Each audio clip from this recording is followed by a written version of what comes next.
Actually, it was David Plouffe, so he worked for Obama. He said, you're going to get blowback anyway. So go do the big things like tackling climate change that actually matter. Everyone knows social media because everyone's on social media and they know what they don't like, and go talk to them about how you're going to make it better and safer. Just do the things that matter to Canadians. Hi, I'm Taylor Owen, and this is Big Tech.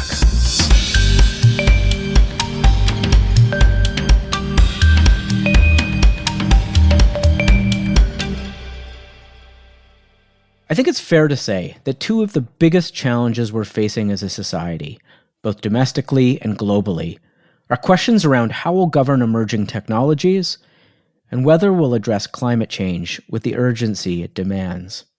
And I increasingly believe that these two policy challenges are deeply interconnected. Tech does not exist in a cloud. It's material, built from labor, finite resources, and electricity. Bitcoin alone consumes more energy than some countries. What's more, it's unclear whether we can solve these global problems in our current information ecosystem, where we can't even agree on basic facts, and where online abuse runs rampant. Catherine McKenna has found herself at the center of both of these policy issues, although for very different reasons.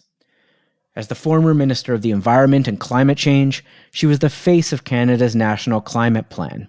I am really, really proud what we've been able to do. We got the first comprehensive climate plan here in Canada, and we're ratcheting it up all the time. She's also the target of a lot of online hate. Not many Canadian politicians need a security detail, but Catherine McKenna did. The online abuse she faced was gendered, threatening, and spilled over into her real life during her time in office. But as Catherine says herself, this problem is far greater than any one individual. It's about who participates in our democracy. We know that women and racialized journalists and politicians receive disproportionate abuse online. They are the ones being censored. And at a time when we need all hands on deck, when tech and climate policy will determine our future, we can't afford to push people out of the public discourse. Here's my conversation with Catherine McKenna. So we've known each other for a long time, and we've been part of many of the same Canadian policy communities. And it struck me that in this life before politics, you weren't subjected to abuse and misogyny and hate just for doing policy work. Did you even consider that this was going to be one of the costs to political life? No. I mean, it's kind of a funny thing because I was on social media. I co-founded an organization called Canadian Lawyers Abroad, and I realized, okay, gotta get on social media. So I was quite used to social media, which was very helpful in my campaign. To be honest, at the beginning when I was running to get elected for 2 years, it was super helpful. And I didn't really get a lot of negative feedback. I mean, I was just hoping that people would pay any kind of attention because I was running against a well-known incumbent.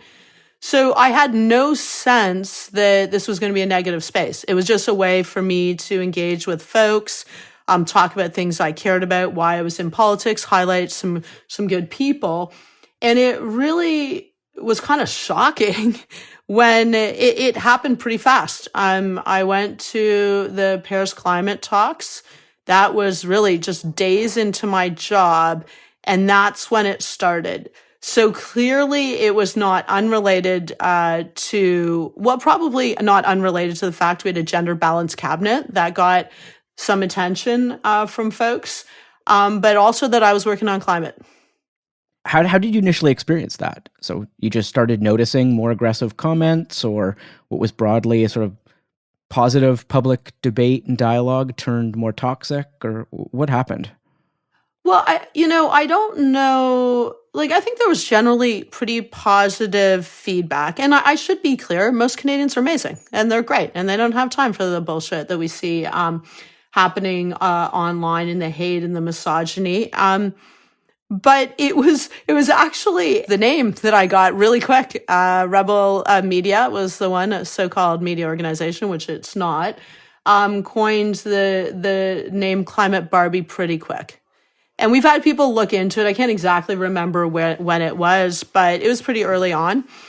That just sticks in my mind because it was so glaring. The other stuff, maybe people were making comments. I didn't think about it so much, but it was really the fact that they had this particular name, and it stuck with me because I didn't like Barbies when I was growing up. Like, no problem if you did, but that wasn't really my thing. Yeah. And so I was like, why the heck are they doing this? And obviously it was about diminishing me or belittling me or mocking me, but it was related to climate. So that stuck in my mind, and then it just, you try to ignore these things. And actually in politics, you have lots of people advising you. So my staff were really adamant, don't do anything with this, don't say anything. And so a very long time I didn't do anything until I was in New York. I was at United Nations. I'm pretty sure it was Climate Week. And Jerry Ritz, I came home, sat in our hotel in the lobby, and I looked at my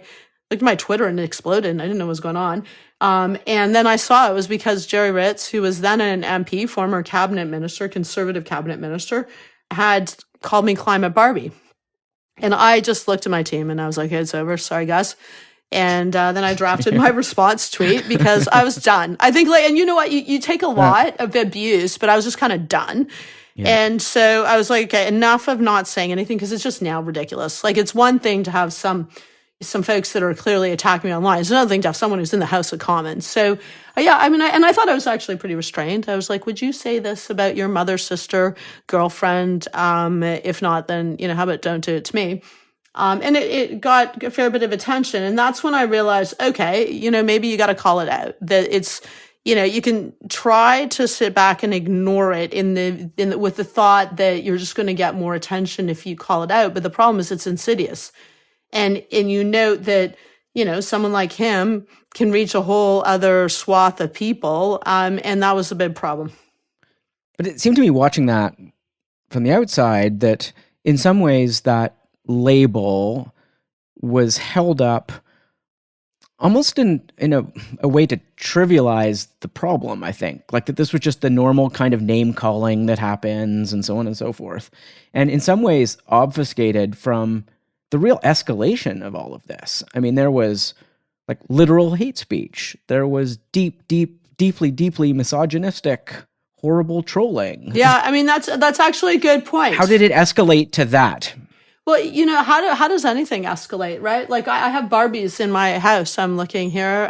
People would send me Barbies with hate notes. They actually would have images online of Barbies being crushed, like literally hammering down Barbies, and then a whole range of things. And I mean, it's interesting because people will be like, well, could you identify, an incident? I mean, just go to my Facebook or Twitter right now.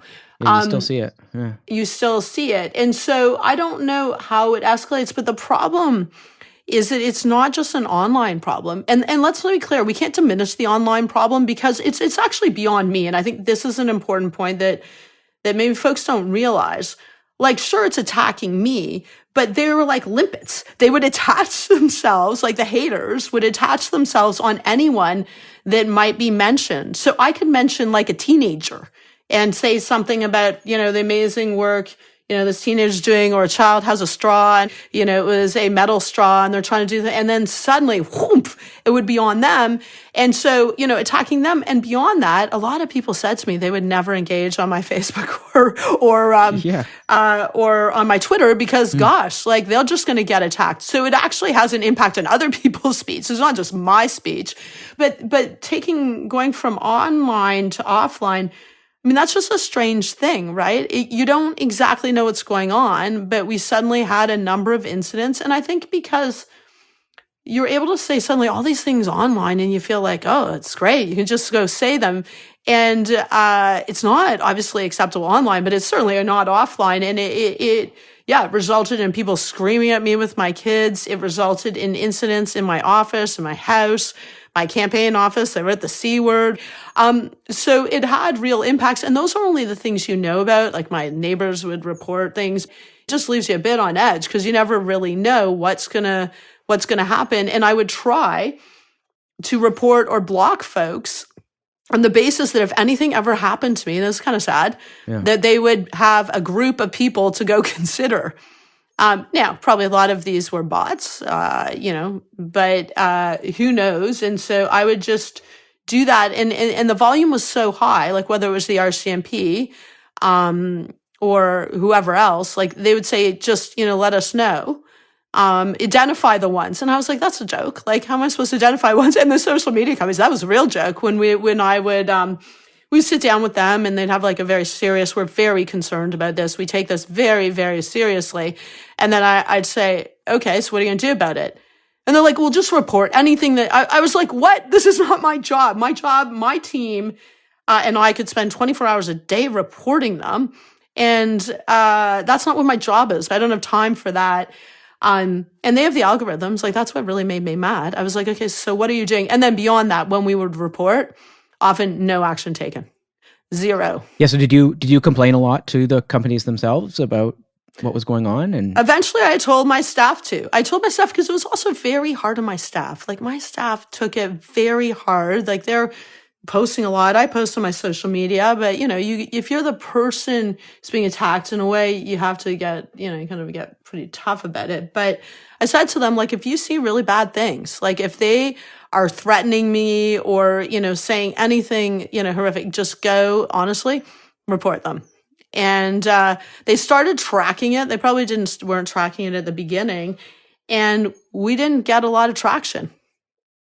Like, I think in the beginning, we didn't even get people, responding. I mean, I think they're better now to respond. But, a lot of things that weren't okay were just allowed. And so, that's demoralizing because you're thinking, okay, they've told us we have to report. They're not doing anything about it. And here we are reporting and they aren't taking it seriously. And of course they say, everyone's always like, we take this very seriously. I have to laugh because I was at an event last night, actually, Equal Voice, so great organization supporting women in politics, lead sponsor, Meta. They have a guide. She leads Facebook safety tools and tips for women leaders. Maybe they should change the title. It should be Women Leaders Giving Tips to Facebook on How to Keep Women Leaders Safe online and offline. Because, the problem is I like social media, but with power comes responsibility, and they have a huge amount of power. I feel like this is the guide. This guide is like the guide. It's the Chernobyl nuclear safety folks putting out a guide on nuclear safety. Like, I'm sorry, and that maybe sounds very mean, but that's how I feel because I went through this. And the reality is we need more women in politics. It's not about me. It's about my kids. It's about women who want to get involved in politics, girls. And so many of them have said to me, they will not step up in politics, partly because they've seen the abuse I would take. And I said, no, that's like literally the worst. That's really the worst lesson you can take from this, because we actually need more women and girls and broader diversity to fight this. Because you know what? I think more women and girls will actually be the ones pushing for more legislation, for more regulation. Because they felt this more personally and intimately than because they felt this more and, personally. Yeah. And that's that's what worries me the most about this whole story. And is just what it does to our democratic participation. I mean, we talk a lot about cancel culture and censoring and canceling at the moment, but the effect of this kind of speech and the way speech has been weaponized via these technologies is a certain kind of censorship. We are forcing the people who are most affected by it, which is people of color and women, out of our public sphere in really meaningful ways. And I wonder if is that the cost we now have to bear for having these tools, that we have a more narrow range of participants in our public life? 100% no. That's why I speak out, because people are like, gosh, don't you get exhausted speaking out? Yes, I'm trying to tackle climate change. I've left public life, not because of the haters, but because I just want to focus on climate change. But I am taking this on because I want more women to get into politics. I want broader diversity, whether you're Indigenous, part of the LGBTQ2 plus community, you're a new immigrant, whatever it is, I want you to be there, but it needs to be safe. And you know what? That's on three groups.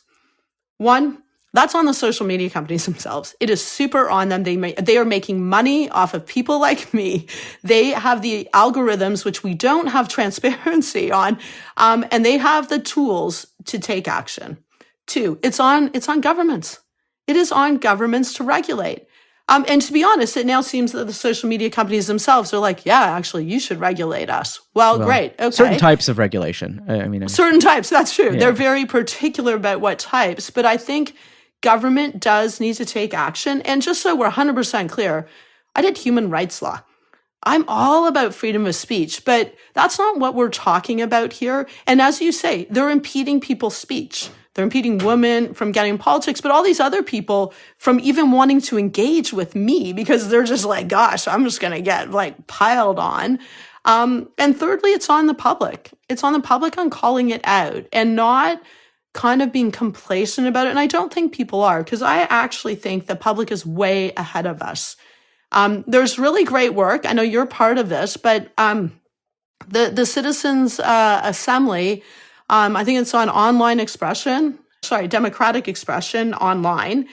And it's interesting, when you actually bring a cross-section of Canadians, represent a cross-section of Canadians from all walks of life, from all parts of the country, they actually don't think it's okay. No. Right? They don't. I'm blown away by that work, and that process. And what astounded me by it is the urgency with which citizens see this as a problem. They viscerally feel it, and they think our politics are getting destroyed. They think the civility in our public life is getting undermined, and they're angry, right? And they want change. They're angry, and they're worried about their kids. They're worried about a whole range of things, like body image issues on Instagram. Because you know what?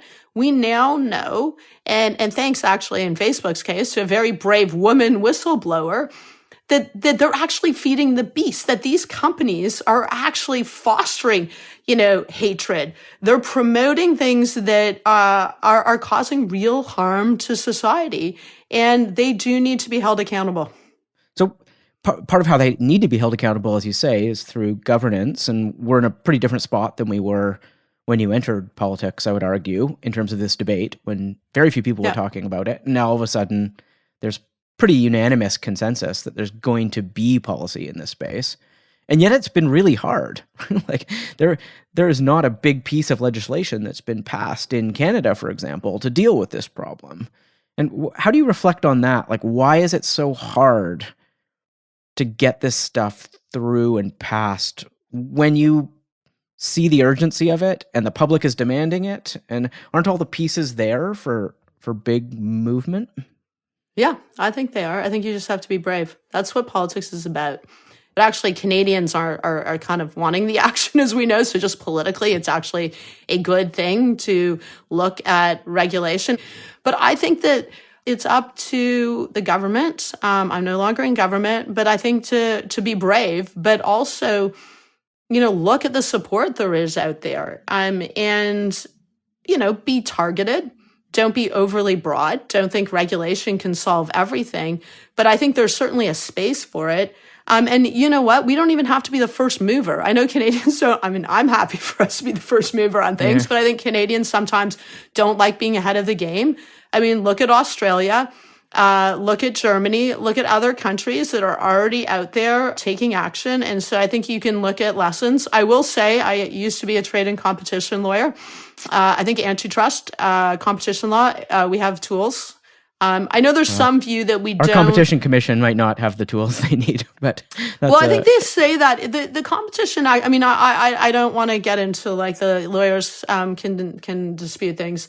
The Competition Act is an act of general application, and I know maybe you got to reform it. How long is that going to take? To get legislation to reform the Competition Act, I don't know. I would just go for it. People told us that price on pollution, very different thing, but wasn't going to make it through the courts. And guess what? It was upheld by the Supreme Court. We're in a different place right now. I think the world has changed a lot. It was kind of quaint in 2015 where if you were in politics, you were told you couldn't block anyone. Like by the end, I was like, I don't know, if you're making like threats against me, I'm sorry, I'm blocking you. And by the way, you're probably a bot, or maybe you're a bot. And so the world is a very different place. So I think whatever tools we have, we should be using them, pushing them to the limits. Courts can decide. and being smart about how we regulate. And as I say, there's examples from other jurisdictions, and really look at what are the real harms that you can effectively address through regulation. And I think social media, it is hard in some cases, right? Because things are out there. It's hard to get things back, the genie back in the bottle. But I think you need to certainly do work and try. And I have my own views. Like, I think anonymity online sounds great. And often I hear this from social media companies. They're extremely concerned about human rights activists. Oh, so am I. But we've seen that actually it's being used by state actors to silence human rights actors, and they know that. So I'm not entirely sure I'm buying a lot of their arguments. So look, I think it is, any regulation, you've got to be smart about it. But I think politically alone, Canadians expect action, and they wanted it yesterday.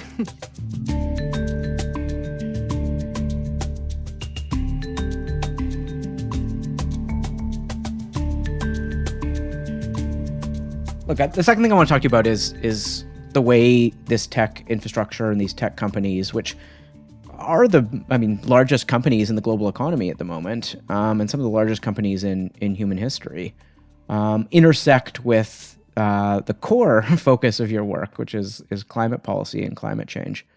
And it strikes me that they do in a number of ways. And one is just purely on the production and emissions side of things, that we tend to think of these tools as virtual and in the cloud, but they're very tangible. They're built of things. They're built of resources we extract that are finite.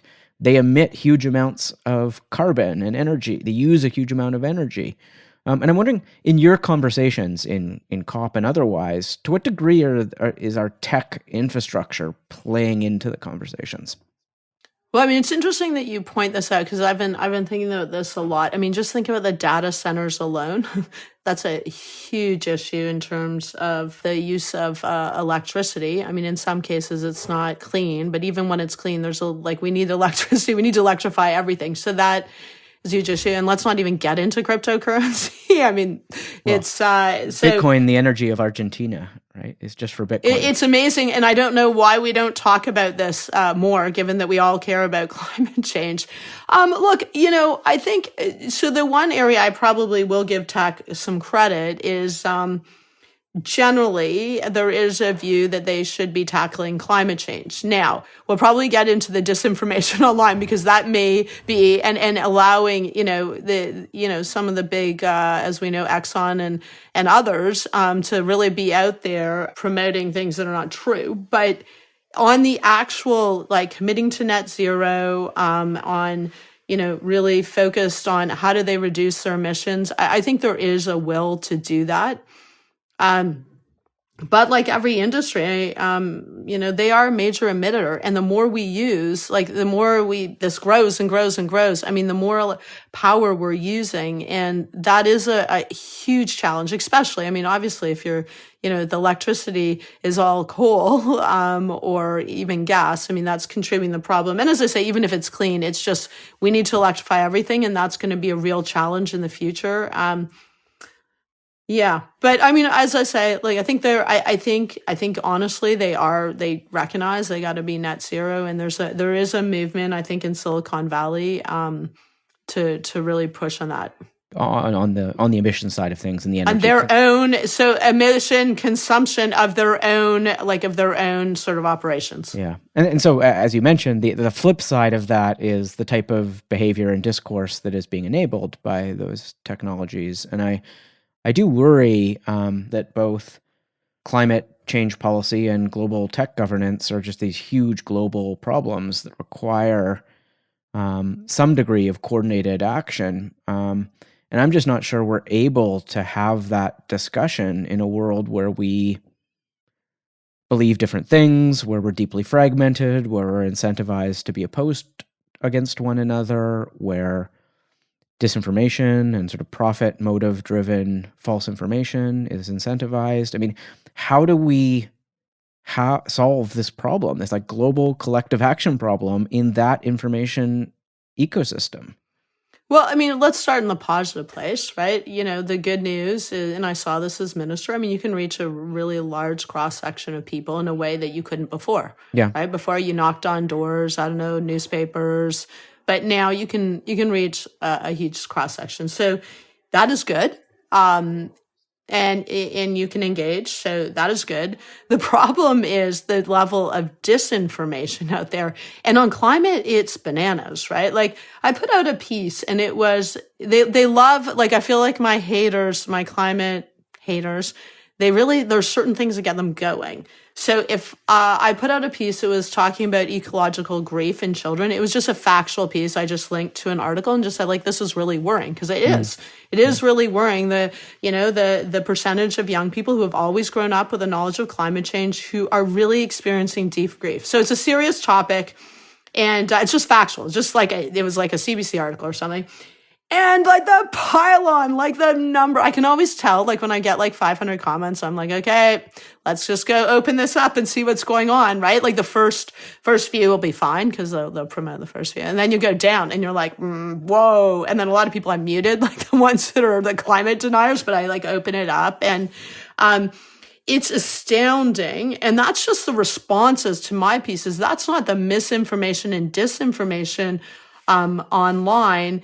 And that has a real impact too. Like, how do you measure that? But the amount, whether it's, and there's concentric circles, by the way, climate deniers, anti-vaxxers, misogynists. They're not just this, they're concentrics. They're circles that overlap. They're not exactly the same people. They're pretty close, I think. And it's a huge challenge. And then beyond that, there are actually like legitimate corporate actors that are financing these campaigns or engaged in these campaigns.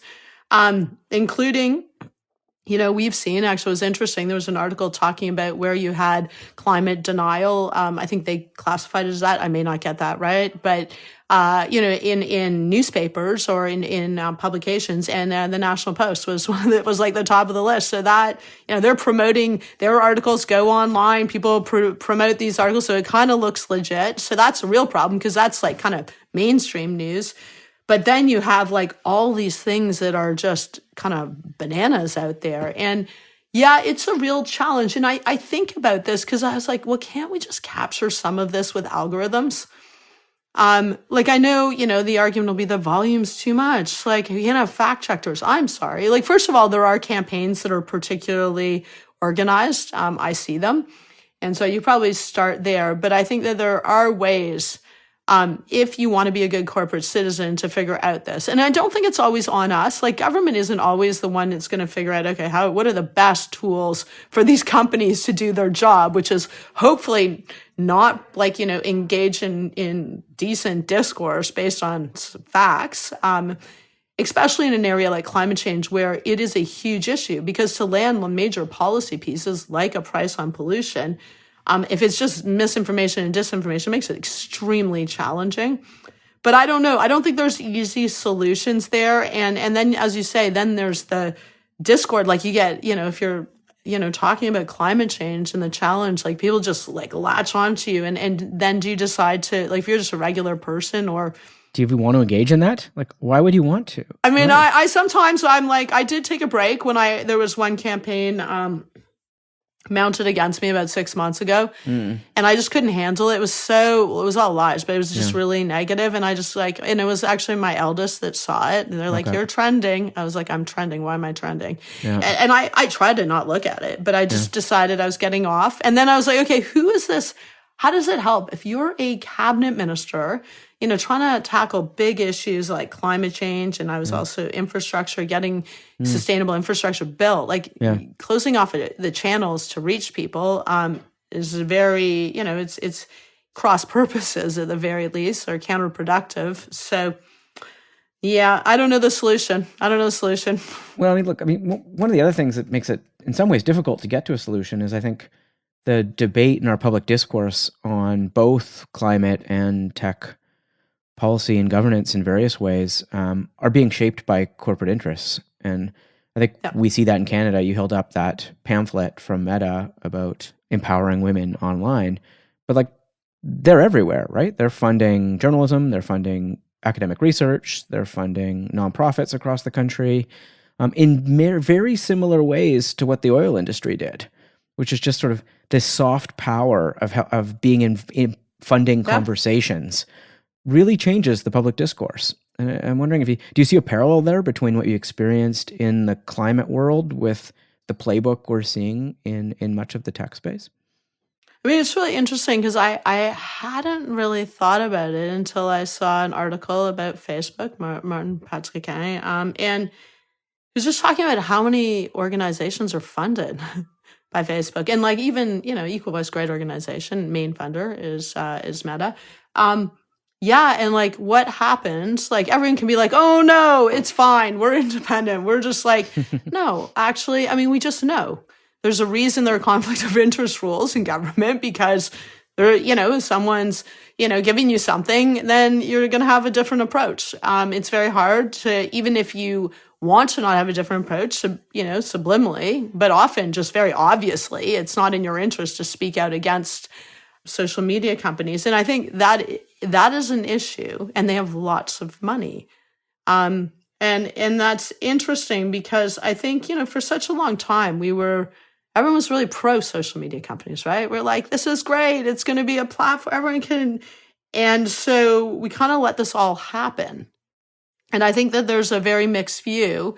And I often hear this actually from social media companies where we're like, but everyone uses us, as if like everyone uses us. So it's, we're obviously not that bad because everyone uses us. What choice? Gets back, I'll go back to putting my competition hat. And monopolies. Yeah. Absolutely. I mean, I guess you don't have a choice. What are you going to do? I'm going to be a politician and I'm not going to go on social media. Like I'm going to have little pamphlets. So I'm going to put out, to all Canadians, like airdrop with like, I don't know, drones or something. So, we don't have a choice. And so I think it is a very big issue. It's smart. You could say it's very smart on their part. Because it's not actually, it's interesting because it's not actually big money. In some ways, sometimes, the amounts of money that you're giving may be consequential to the organization, but they're not. We're not talking about billions here. No, and in many cases, it's thousands of dollars to small organizations. Thousands of dollars. And that the distance that goes is quite remarkable. And also having roles, like it's interesting, also having roles on boards and within organizations. That's also obviously another way. You're sitting at the table with someone. Are you really going to raise an issue when you're on a board? I've been on many, many boards. Obviously, everyone wants to get along. And so I do wonder, like I just actually didn't know how broad ranging it was. Yeah.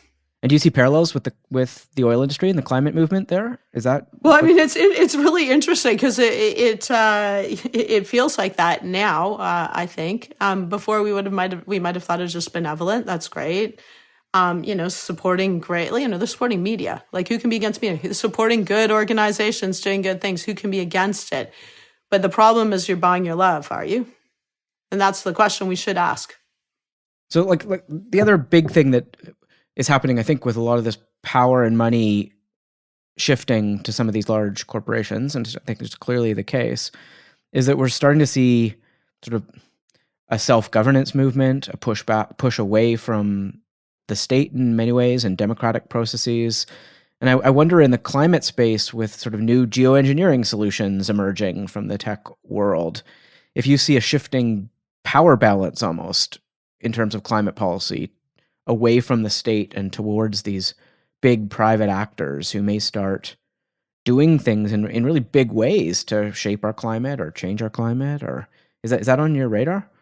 Look, I mean, I think that the reality, and this is maybe broader than your question and the scope of this podcast, but I think the reality is power is shifting away from governments, or maybe more actors are trying to tackle the climate problem.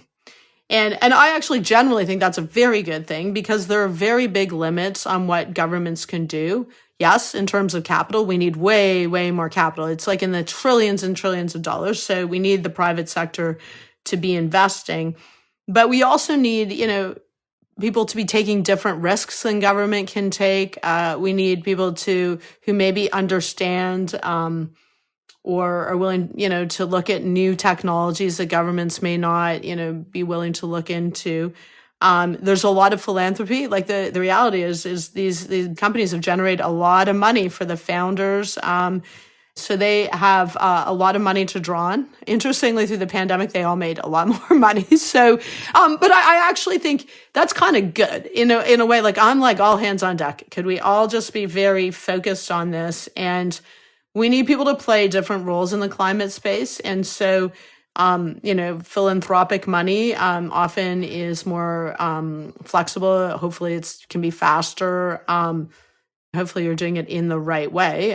So if you're working in developing countries, indigenous communities, or wherever, it's led by the communities. But I think I think it is interesting to see a real shift. And that I think is just generally a positive thing, because it's not just on governments. Like when I listen to everyone, they talk about, Canada, the federal government not doing enough. Well, first of all, provinces, we depend on provinces. So if Saskatchewan and Alberta don't, their emissions are going up. It's the federal target, I guess. But I mean, it's not because the federal government isn't trying to do loads of things.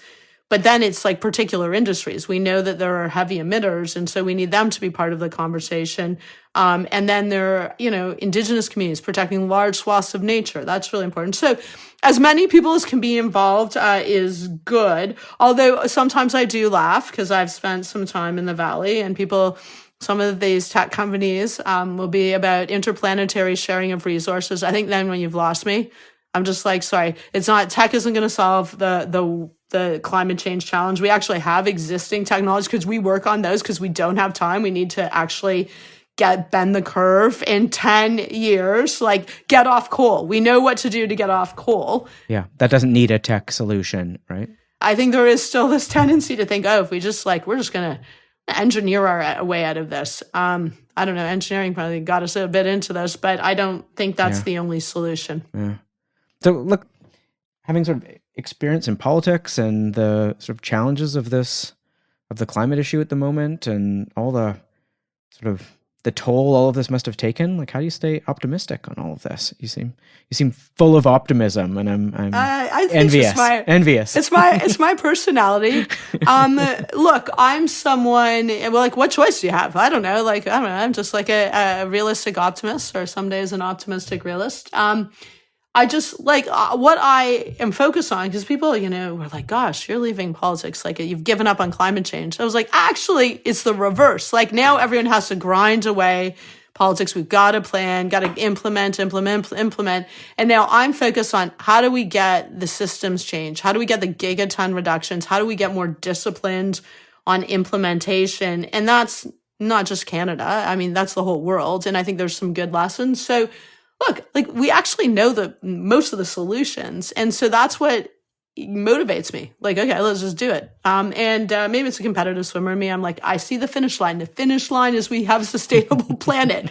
Okay, head down, do the work. I mean, that's what I'm going to be working on. And I think that I've been very fortunate to have the opportunity to work at a very high level on climate, but also I'm Minister of Infrastructure, working with the Canada Infrastructure Bank. So understanding how do you leverage private sector investment, having worked internationally. I think those are some skills that, give me an opportunity to hopefully make a difference. That's all I want in life. That's why I got into politics to make a difference. I said I wasn't in there forever. I was going to leave when I'd done what I'd come to do. And I really felt that was it. And now it's on to the next thing, just climate. Climate.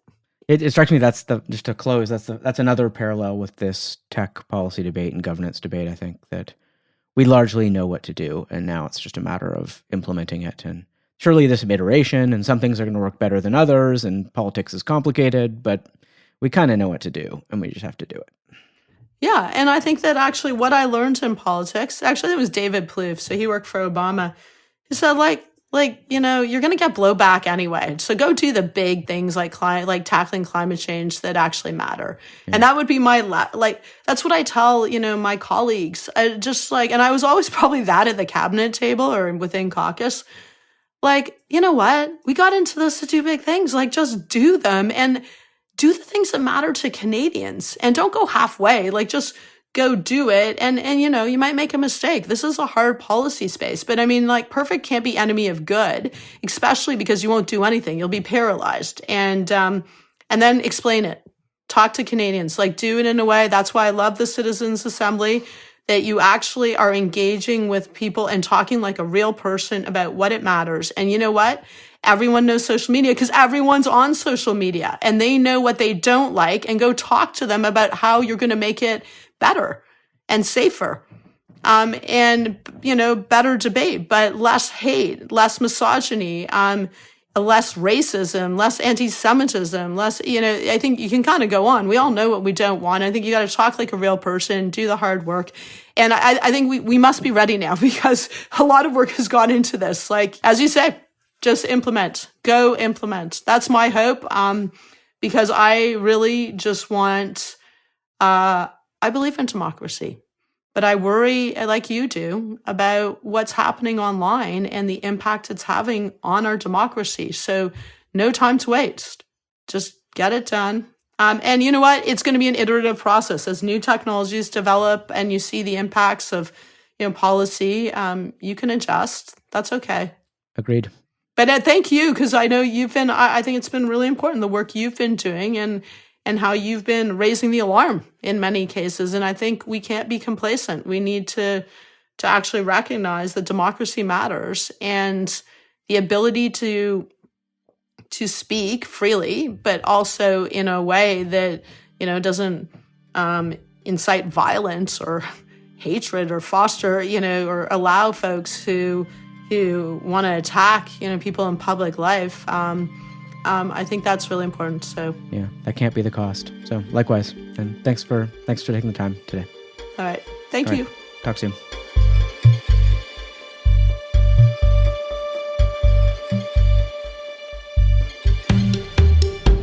That was my conversation with Catherine McKenna. As always, you can reach me at taylor@bigtechpodcast.com.